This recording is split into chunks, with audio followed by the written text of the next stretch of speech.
Əziz və dəyərli xalqım, bugün sizlər üçün şirniyyatda istifadə olunan qida boyaları haqqında danışmaq istəyirəm. O qida boyalar ki, bizim gözümüzü və ya iştahımızı aldada bilər, amma mağazalarda, şirniyyat mağazalarında satılan şirniyyatlar və qida dekoru üçün istifadə olunan rənglərdən danışmaq istəyirəm. Bu, gördüyümüz kimi metal tozudur və bunu qida boyası kimi də istifadə edirlər. Baxmayaraq ki, üzərində yazılıb ki, qida üçün istifadəsiz və yararsızdır, təhlükəlidir. Amma üzərində gördüyümüz kimi qida məhsulu şəkli vardır. Bu isə nə edir? İnsanları aldadır gözlərini və şirniyyatlarda, tortlarda istifadə olunur. Eyni zamanda bu, məsələn, bunun üzərində yazıb ki, gümüş boyadır, gümüş rəngidir. Amma üzərində kiçik hərflərlə yazılıb ki, diqqət, qida ürünü deyildir. Amma insanlar maalesef bunu boya kimi qidalarda istifadə edir. Y555 tərkibində alüminium tozu olduğu üçün bu, əlbəttə, bizim sağlığımıza zərər göstərə bilər.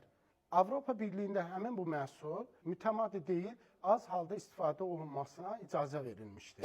171 maddəsi isə əvvəllər normal qəbul olunduğu halda, son illərdə bu maddənin insan sağlığı üçün zərərli olduğuna görə qadağan olunmuşdur. Y171 maddəsi Avropada 2020-2022-ci illərdə bu məhsulun artıq istifadəsi rəsmən qadağan olunmuş. Hələ də bu məhsul bəzi ölkələrdə istifadə olunur.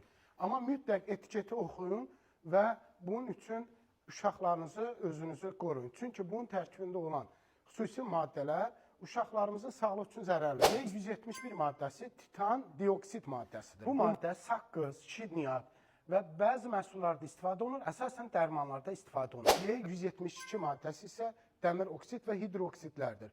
Bunun sağlıq üçün heç bir zərəri yoxdur, amma çox istifadə etdiyimiz zaman əlbəttə sağlığımıza çox zərər verə bilər. Və harada istifadə olunur? Saqqız, şirniyyat, un məhsullarında və eyni zamanda da konfet örtüklərində də istifadə olunur. Dərmanlarda və kosmetik sahədə də geniş istifadə olunur. Bədənə sürtülən həmin kremlərdə və kapsul şəklində rəngləndirici maddə kimi də istifadə olunur. Ən yaxşısı budur ki, dəyərli izləyicilərimiz, tort, şirniyyat sifariş verəndə çox bəzəkli, düzəkli bir şey etməyə çalışmayın. Bu, çünki sizin sağlığınız üçün bir təhlükə yarada bilər. Bu təhlükələrdən uzaq qalmaq üçün ən yaxşısı təbii üsulla əldə olunmuş rənglərdən istifadə edin. İndi isə sağlığınıza diqqət edin, özünüzdə müğayət olun, mütləq izləyin, paylaşın ki, insanlar bundan xəbərdar olsunlar.